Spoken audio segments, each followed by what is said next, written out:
Hi, everyone, and welcome to PAYDIRT, a Penn State football show. Along with former Penn State and NFL quarterback Matt McGloin, I'm Tom Hannifan. This show is brought to you by our sponsors, Funk Brewing, the official craft beer partner of PAYDIRT. Now, we're big fans of Funk's Citrus IPA and Silent Disco IPA, but Funk has so many great beers to choose from at their tap rooms in Emmaus, Elizabethtown, and York. You can find a variety of Funk Brewing beers at your favorite beer distributor and grocery store. Visit funkbrewing.com to learn where and how you can get their fantastic products. Must be 21 years or older to purchase. Please drink responsibly. Also, PAYDIRT is brought to you by our partners at BetOnline, who continue to be the number one source for all your betting needs and sports info.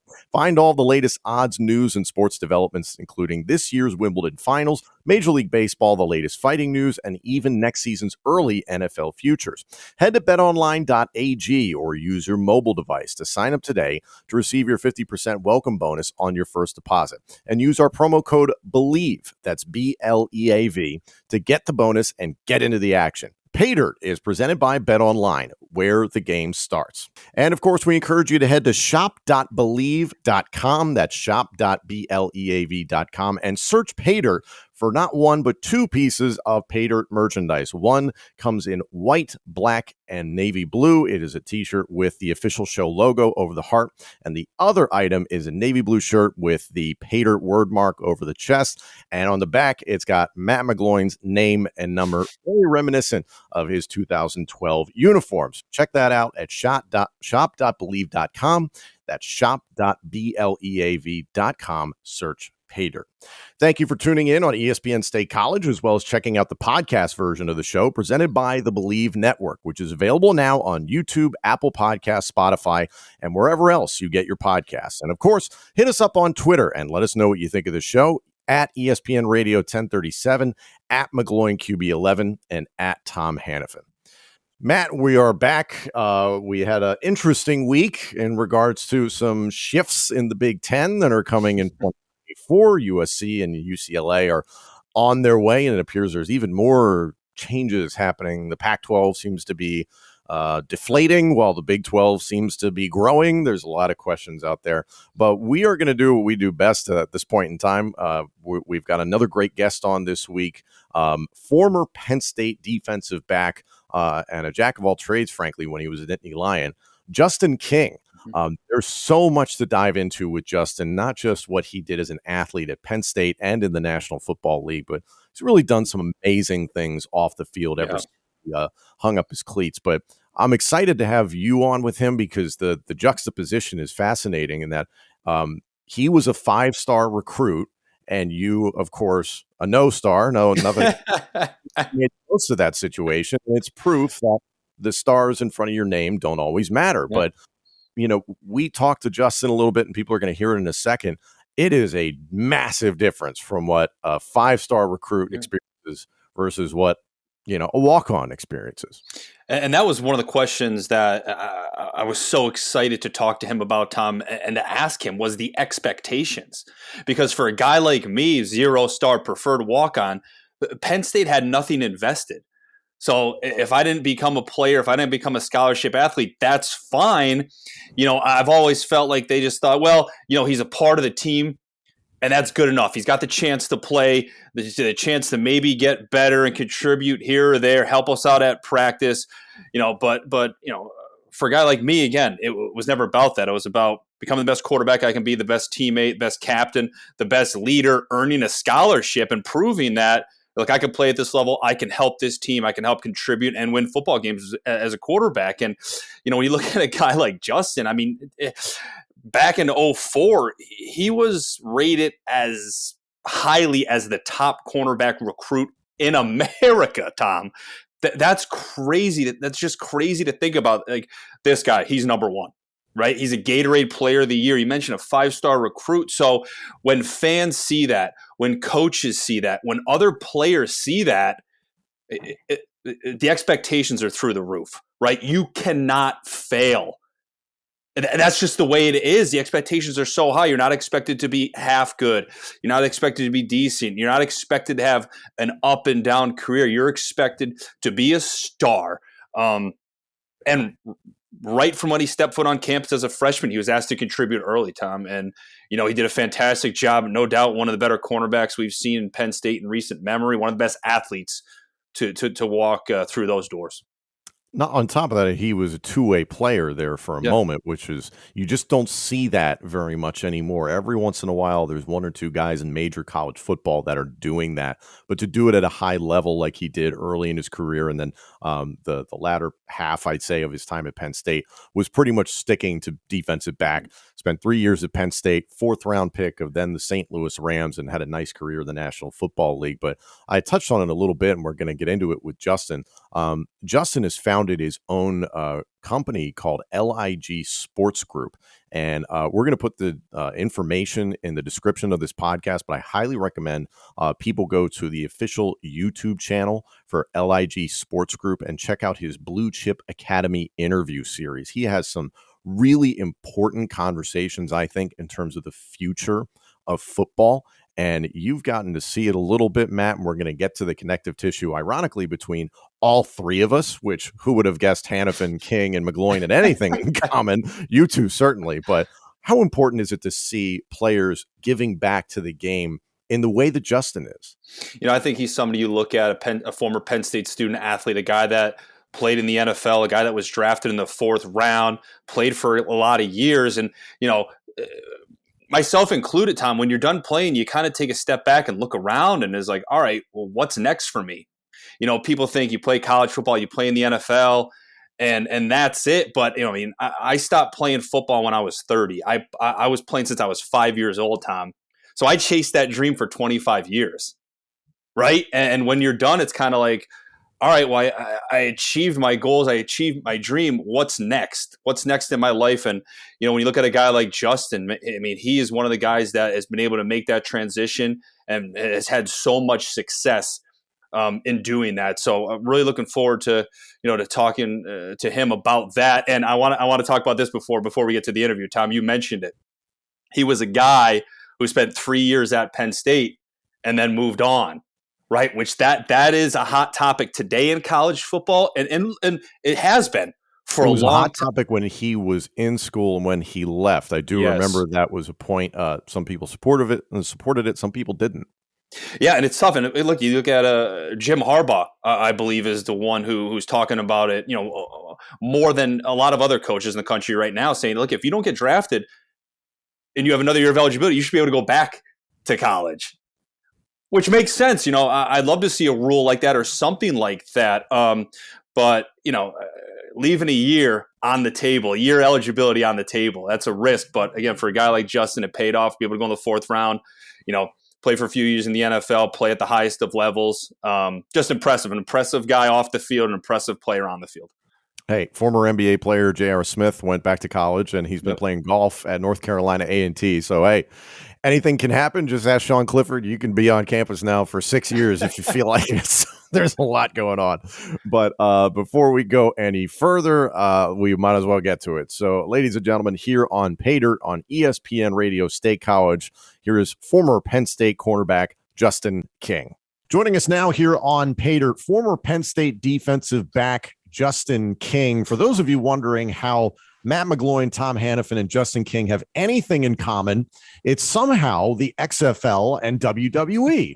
Because at one point, it was you, Justin, who was working in a front office capacity, one of the many people who reached out to Matt McGloin to jump on to the XFL in 2020. And meanwhile, I was working for WWE, which then owned the XFL. And that feels like 40 years ago that all that stuff happened. So you got to walk me through your time specifically in the XFL. I know there's a lot that you've done since your playing days. Yeah, man, XFL was a great experience, and that's a funny thread for us all to kind of come together. Trying to reimagine the game of football. So, like, when you talk about Matt, he was one of our 8 premier quarterbacks when we talk about what drives a football league and, everything, just the basis of football, right? It's a lot of players, so there's the level of commoditizing the player.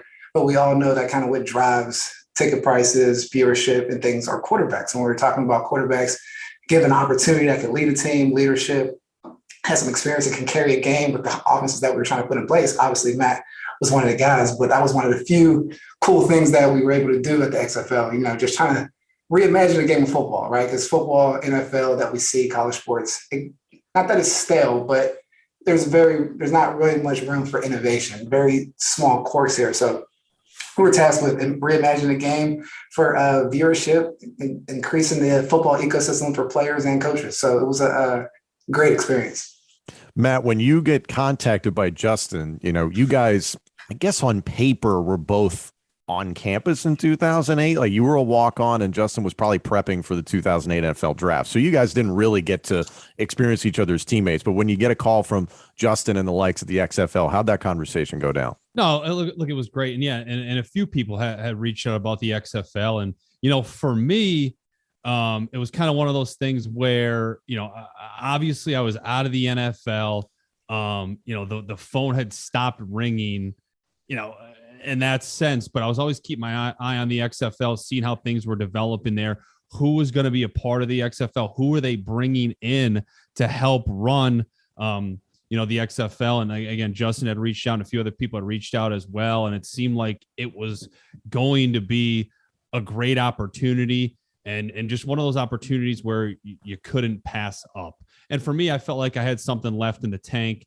And the XFL was going to give me every opportunity to kind of be the guy again, be the franchise guy, be a part, of this team, of this organization. And, I wanted to get back to the NFL.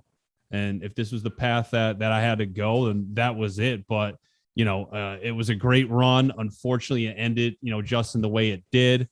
But I'm glad it is back. And I'm glad there's going to be another path that these younger guys can take to get to the NFL and to continue their football career, because, like I said, it's such a special sport.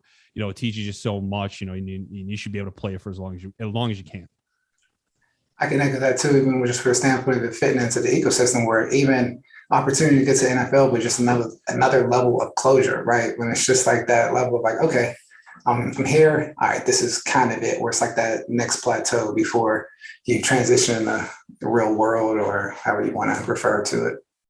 You two have an interesting Venn diagram, I guess. Penn State is the link between McGloin and Justin King, of course, but you guys had very different experiences. I love that. Just on your Twitter, you identify yourself as a washed 5-star, which is hilarious. And I remember, I was on campus from, I want to say, it was 2007 to 2011. So you were playing at the time, and the hype around you as a 5-star was real. You were a two-way player. You were a star at corner, obviously.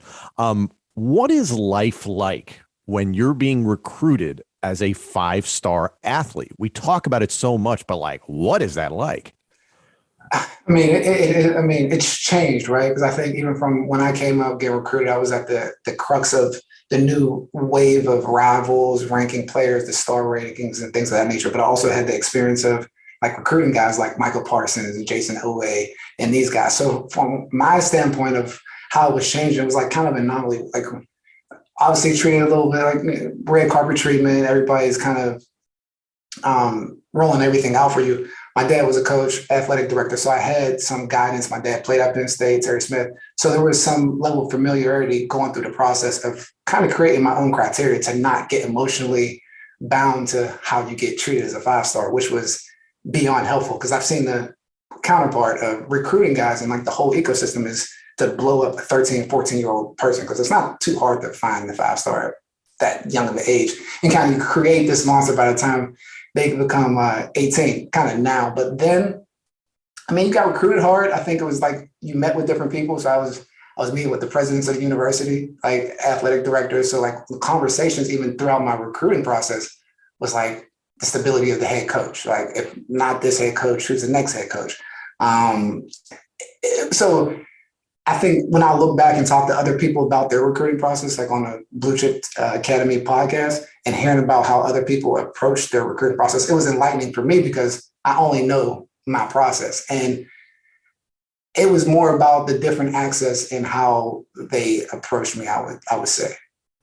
Interesting. So you're almost calling it a partner in the process of the growth of the team from day one, and you're a teenager.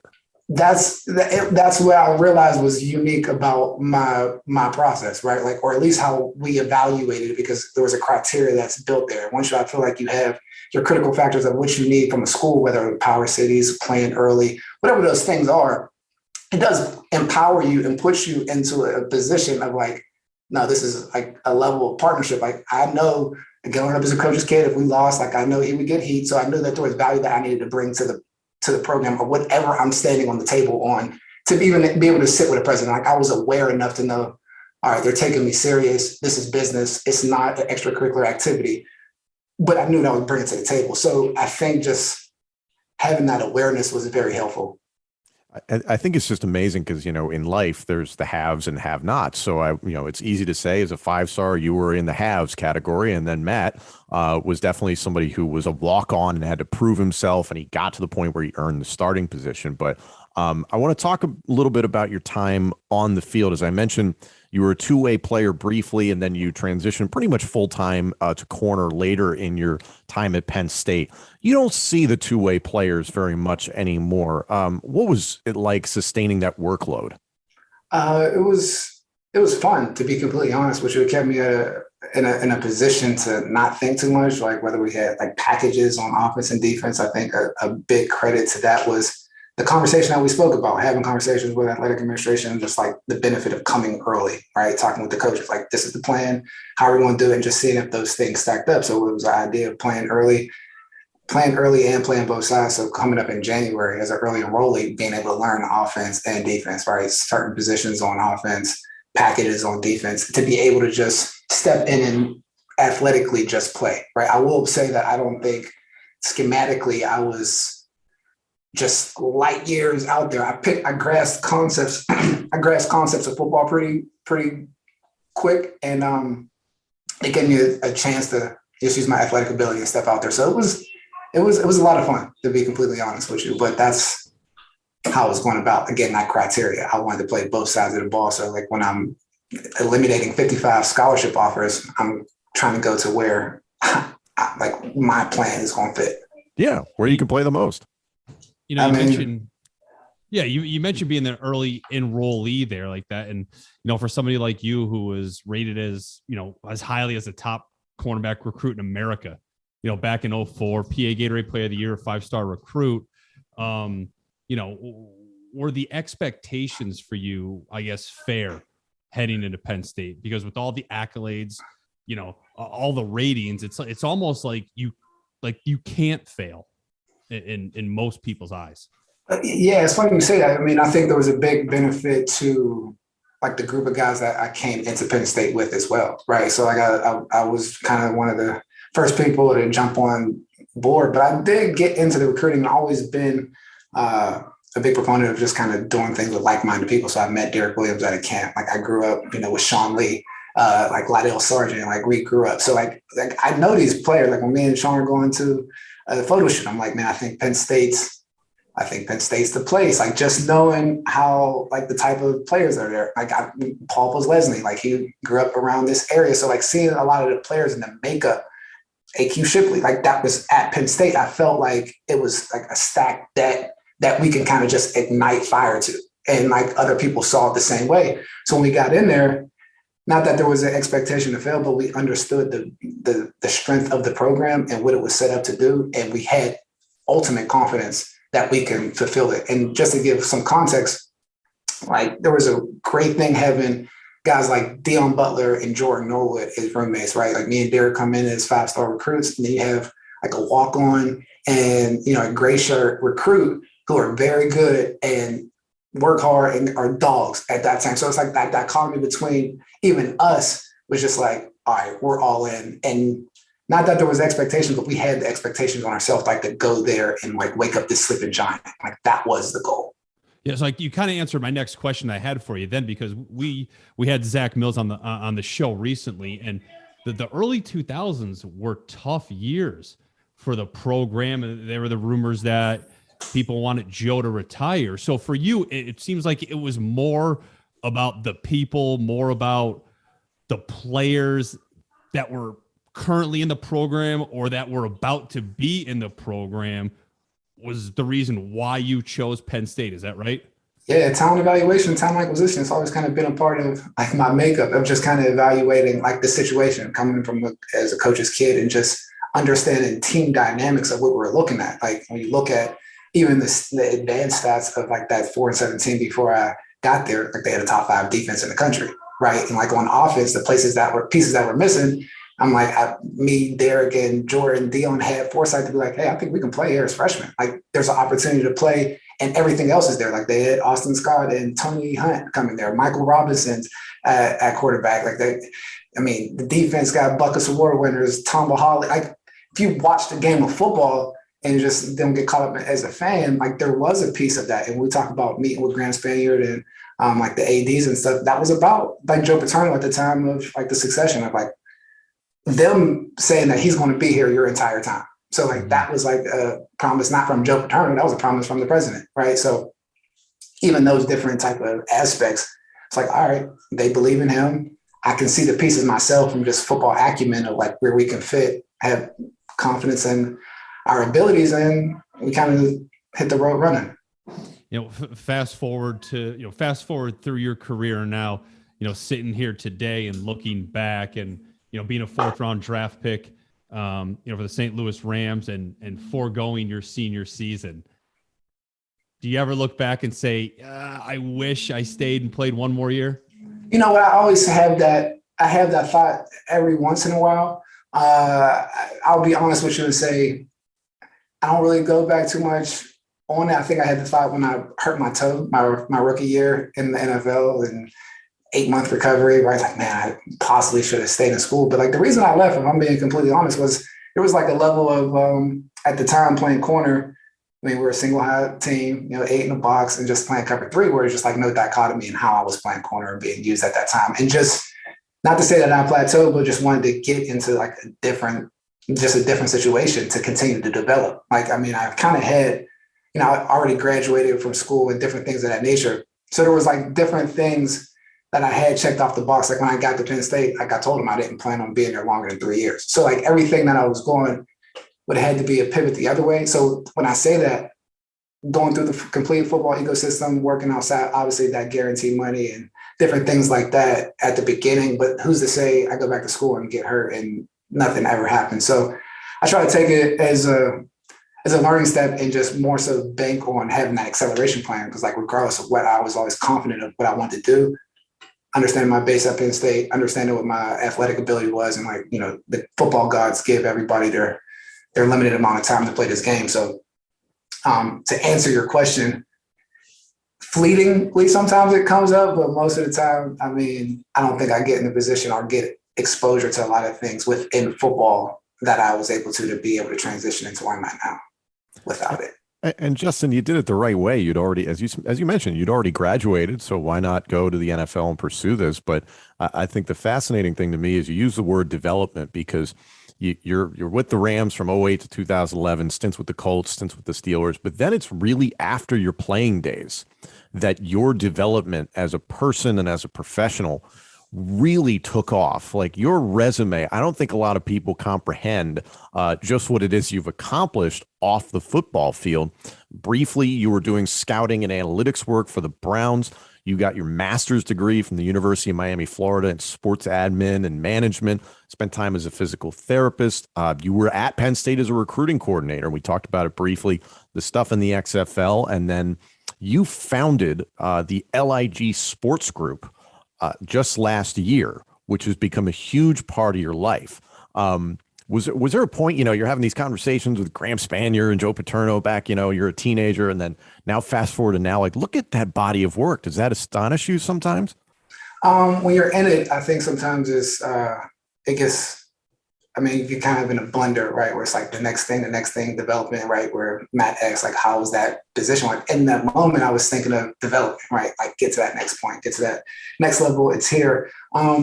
Yeah, it's cool because I think the process, though, is extremely hard, right? When I talk about on Blueprints of Success interview process, it's like, what are those transition steps to doing it? Because, now I take a step back and being like my football career, going to school and all those things matter. But like when I first transitioned out, my resume really wasn't much of anything. And that kind of was hard because coming up as an athlete, it was a merit-based sport. So like we're able to see and clock what it is. So like being able to transition out and not get any of that credit from being a player, I had to try to figure out, how does this happen? And I had a different entry point into football because I worked in football before I became a player. So like I fell in love with setting up the football field before I ever put on a helmet.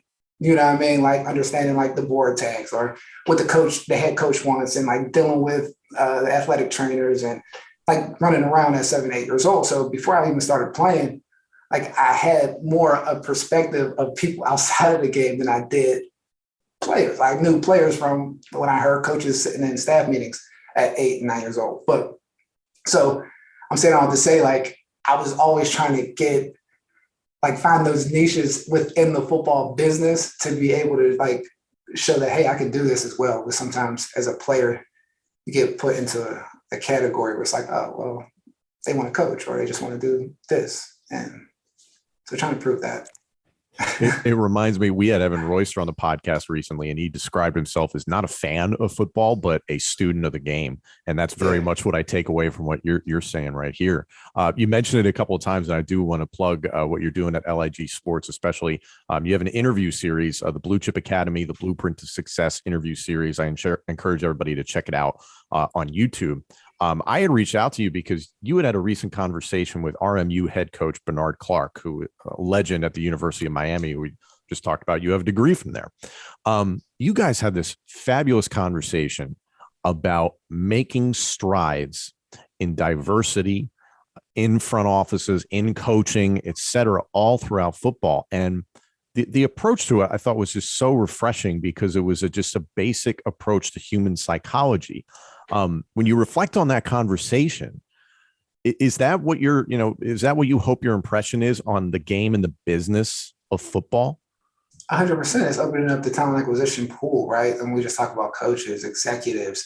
We talk about brand managers. We talk about people that do corporate partnerships. Just like the business and scope of football is this huge business. And we have guys that are coming into it and, just focused on kind of one part where it's like you can just kind of open up the scope a little bit and just help yourself, even going through the business when you have context of the business that you're going into, so you can have that runway or that credibility as you're continuing to move up through the ecosystem, right? It's like one of the few sports where you become the top 1% and you're not automatically a highly touted coach or a highly touted person to work with in the sport. Like if you become a golf pro, you can do anything in golf, right? Like if you become a tennis pro, I mean, they don't think your management skills are too bad to run a tennis school, right? Like, or to run a tennis team. And so just in terms of football, we just talk about that. Like a lot of times it's using that network and building your network as you grow. Cause like once you transition out of the sport, it's no longer about just that merit-based thing. Like, all right,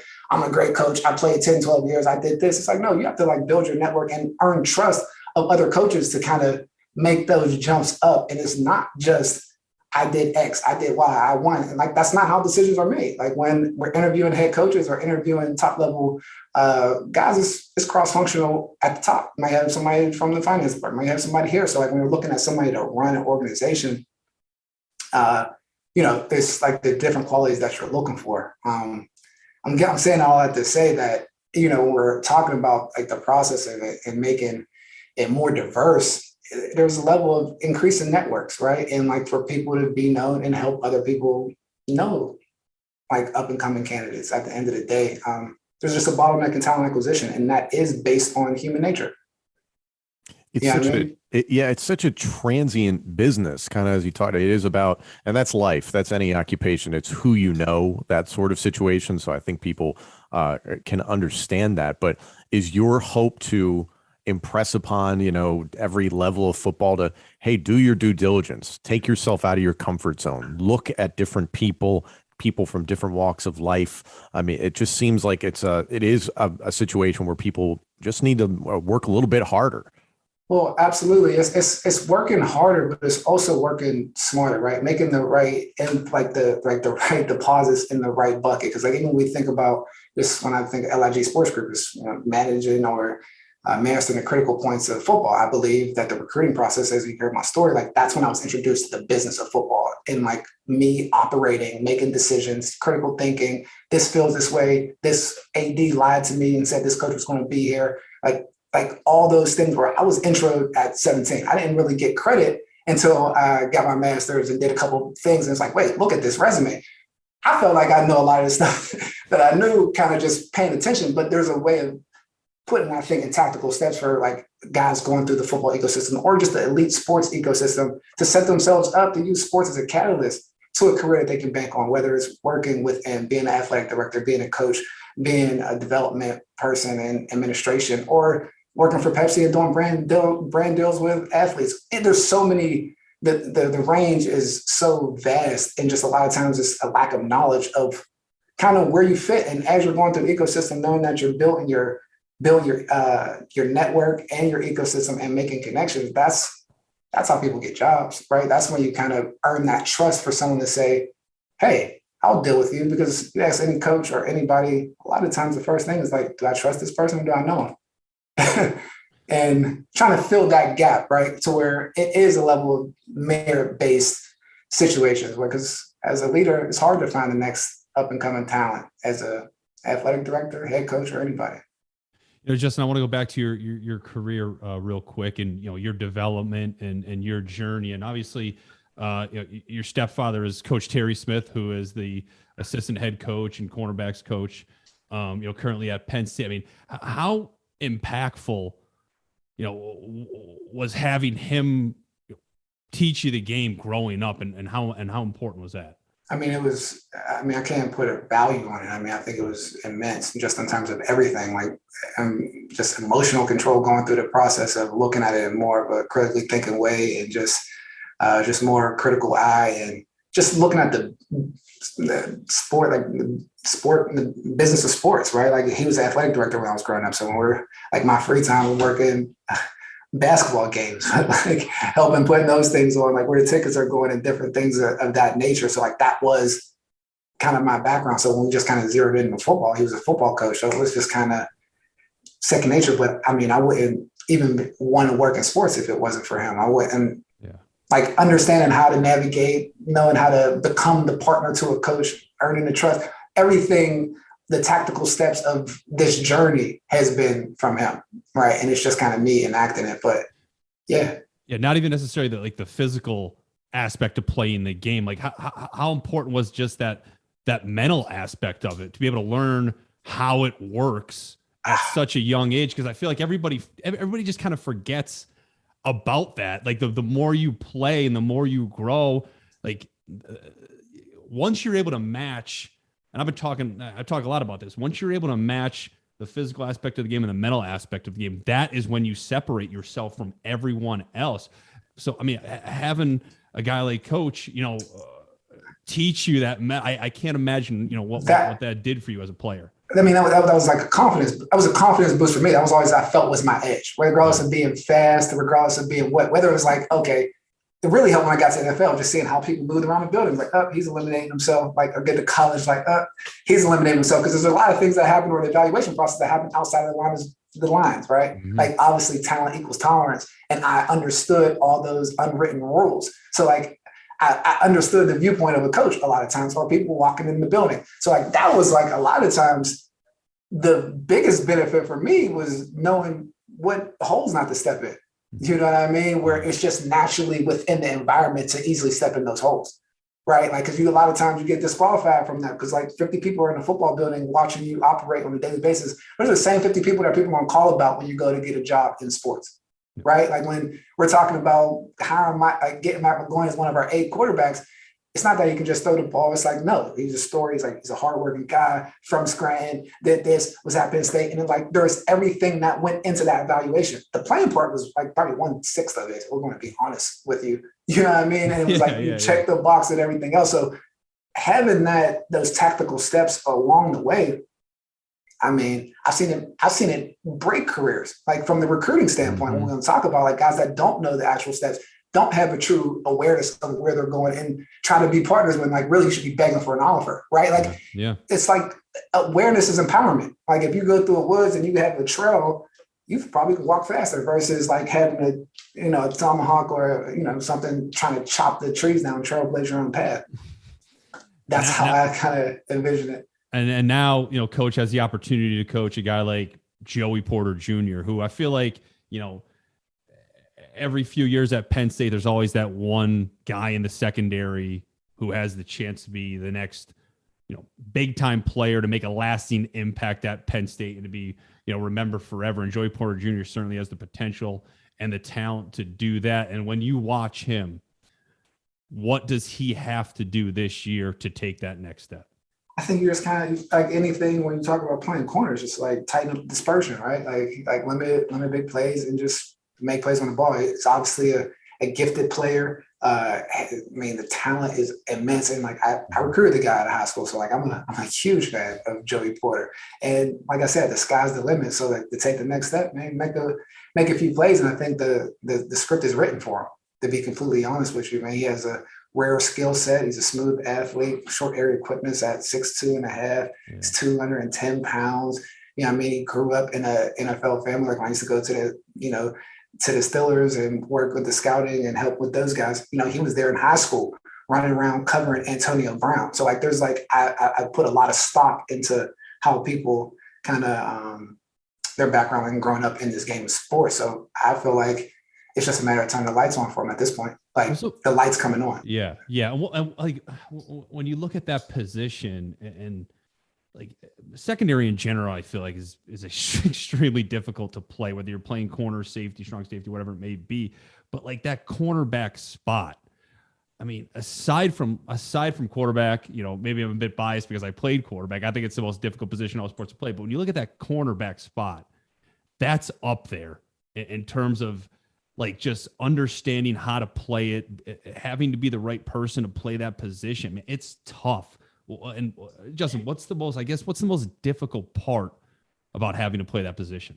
The most difficult part about playing that position is, I think there's a level, like kind of what you said, you have to be fully athletic and confident in your athletic ability, but you also have to be aware and cerebral enough to understand what's coming at you and not be an overanalyzer, like to be able to turn that off and be like, oh, I have enough, I'm jumping. I have this is what it is. And like, so that processing skills matched with your athletic ability while you're guarding some of the best athletes in the world and guys are putting the ball anywhere they want. That's the hardest thing. So I think that combination of athletic ability and like the cerebral sense of like filling routes and having a high effort level, right? Like when it's like Marcus Peters type, Talib Khalid, like that is a piece of it because they're going to get beat, but you have to be able to step up to the plate every time. Competitors, to be completely honest. Well, and the rules certainly haven't helped. All the rule changes over the years. Oh man, not at all.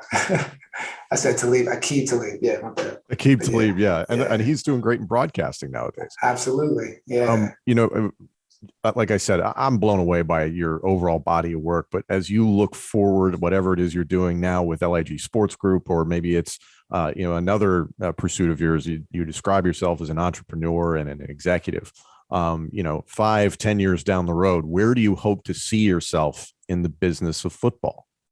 In the business of football, I hope to see myself as, or LIG Sports Group, as almost like the Deloitte of football operations, right? Like everything going on in the business gaps that are happening when we talk about the transformation of NIL and all these different things. A lot of things that we see as are marketplaces and things of that nature. But we're talking about like the operation of all these new changes that are happening within, from being a top level player, working in recruiting, helping start a league with start a football league, working in behind the scenes and just kind of seeing the whole path through, just seeing those different gaps. So that's kind of where our different services fit in, whether from finding coaches, helping the next generation go through and enter this football business prepared and empowered with a business mindset, and the college guys understanding the different brand opportunities that they can build and curate legacy brands within sports properties across the country. So to answer the question, I mean, I don't like to say another company, but like something like a Deloitte of sports operations, or just like or football operations and talent acquisition, at the end of the day.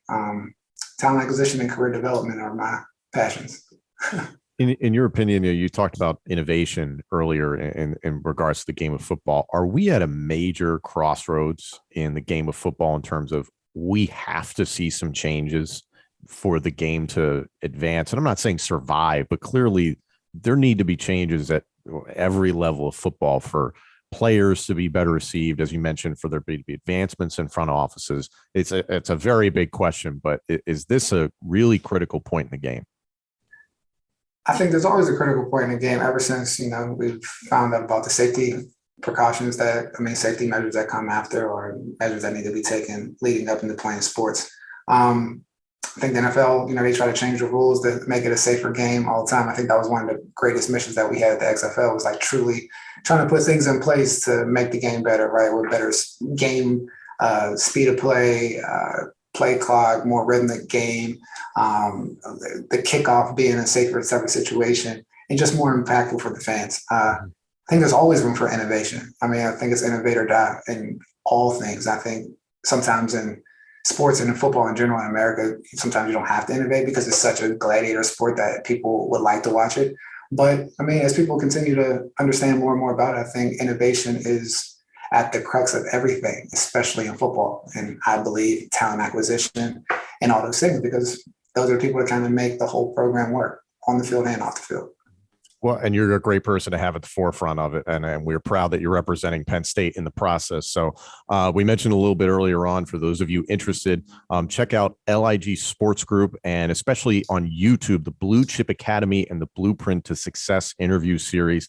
Justin does a phenomenal job on there. Some really incredible conversations I recommend you check out. Justin, thank you so much for joining us, and best of luck to everything you have going forward with LIG. Man, Tom, thank you so much for having me. I really appreciate it. Thank you all so much for joining us. We'll be back on ESPN State College next Thursday, again from 3 p.m. to 4 p.m. Eastern. If you want to check out the podcast version of this show presented by the Believe Network, this episode and our entire library of shows is available now on YouTube, Apple Podcasts, Spotify, and wherever else you get your podcasts. And of course, let us know what you think of the show on Twitter at ESPN Radio 1037, at McGloin QB11, and at Tom Hannifan. PAYDIRT is presented by Bet Online and by Funk Brewing. Thanks again, everyone, and join us next week for more PAYDIRT.